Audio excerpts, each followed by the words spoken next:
Hello and welcome to the Pembroke Pines Book Club.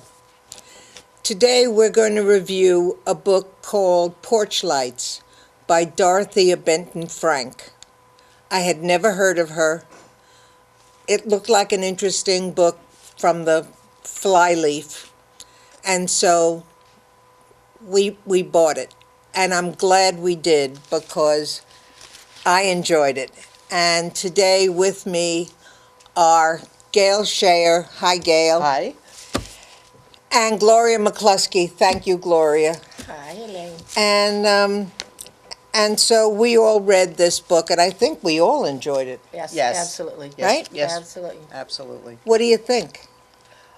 What do I think? Well, I think it's a great beach read, a Yeah, I great thought so, summer too. book. When I first started it, I was a little upset because it starts with the death of one of the characters' husbands. Yeah, He he's a dies firefighter. suddenly. Yes, he dies in a fire, and there's a young woman who is left with her 10-year-old child, and She's a nurse. She's a nurse. In, She was in the army. Yes, she had been in Afghanistan, and she was devastated. And her mother, who lives in the Low Country on Sullivan Island, invited her to come down, and so she went. And the story then becomes an interaction between Jackie, the daughter, and Annie, the mother. And one chapter is written by Annie, and one chapter is written by Jackie. And of course, you're introduced to the other characters in the story, too. The son, Charlie, and then Annie's husband went fishing one day because they had an argument, and he stayed away for 11 years. He never came back. He never came back. And yet, they're still married, and she still refers to him as her husband, but she's not speaking to him. No, because she's got a boyfriend. She thinks she has a boyfriend. She thinks she has a boyfriend. She has a crush on the young doctor. It's just, there's so much humor in the story, Yeah. and the characters are so real that you can find something to identify in each character. And the interactions between them, it's the mother and daughter who get along and don't get along. As all mother and As daughters. all mothers and daughters. And, of course, the mother wants her to stay, and she wants to go back to Brooklyn, and that becomes a very important part of the story. Yeah, I think. want to talk to you About the gold bug? later about the gold bug, but Okay. I want to know Well, yes. what Gloria thinks about this book. I know you enjoyed it as well. Yes, I did, and I agree with Gail on the storyline, the characters, the interaction between each other and the various ones, and it was very. You could just relate to it. You could feel little bits and pieces of each person and their issues. You and felt the way you they knew them. related to one another, right?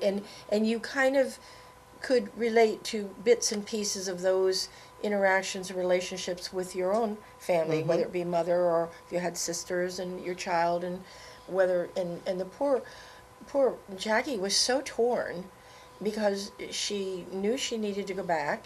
She wanted to go back because that's where her Right, husband was and buried. that's where the memories were, and that's where they had spent an enjoyable part of their life, and yet the child, she took him there. She went there on one reason for herself, but also because he was having issues dealing with his father's death because they were so close, and it was so sudden.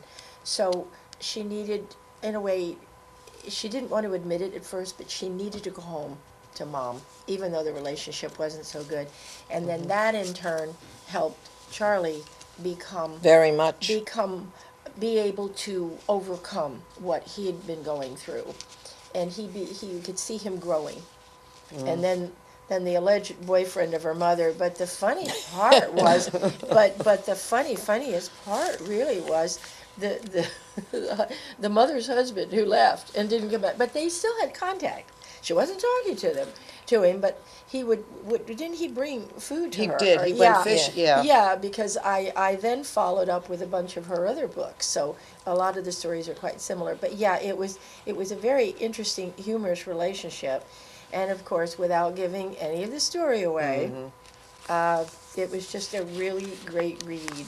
Part of the book was constant references to the story, The Gold Bug. Yes, She started each chapter Yes. with Yeah. a bit with of a, it. with a quote Yeah, from which- the Gold Yeah, Bug. which got you into, what is that? Right. Okay. And why is she doing this? Okay. Okay, The Gold Bug was So written The Gold by... Bug was a short story written by Edgar Allan Poe. Right. Edgar Allan Poe lived on Sullivan Island, and Annie was the librarian, or was volunteering at the library, and she was very knowledgeable about Edgar Allan Poe's life.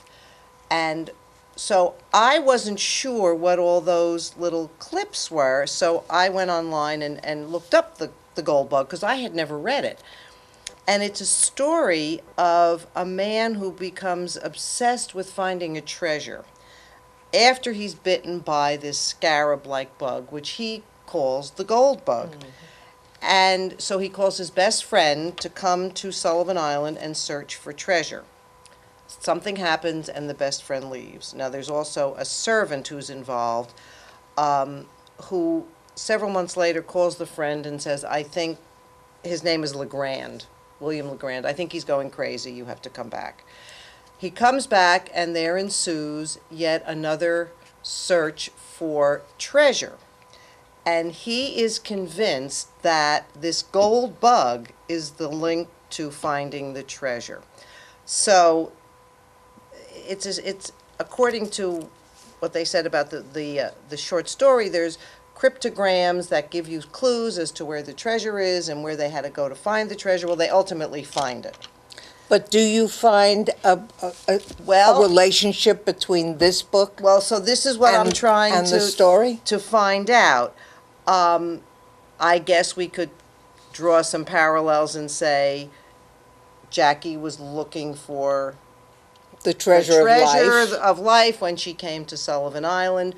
There is a part where her son Charlie makes friends with two or three little boys, and that's the beginning of his adjustment to the Low Right. Country. And they go on a treasure hunt. They plan it and plot it, and Charlie works with Buster, the The grandpa. grandfather. He helps him make his clues, and the other little boys do their clues, and so maybe that's part of it. And then at the end, I don't want to give too much away, but there's a hurricane, and they have to go find Charlie. And could that be treasure too? And is the treasure the fact that they all ended up happily? So we're giving this 3 thumbs up. If you want to read a delightful, sometimes very funny, poignant story, it's Porch Lights by Dorothea Benton Frank. So for OCTV, I want to thank Gail Shayer, thank you, Gail, and Gloria McCluskey, always thank you, Gloria, for joining me today and for telling you how much we liked this book. So if you can pick it up in a library or on a bookshelf, read it. You might enjoy it.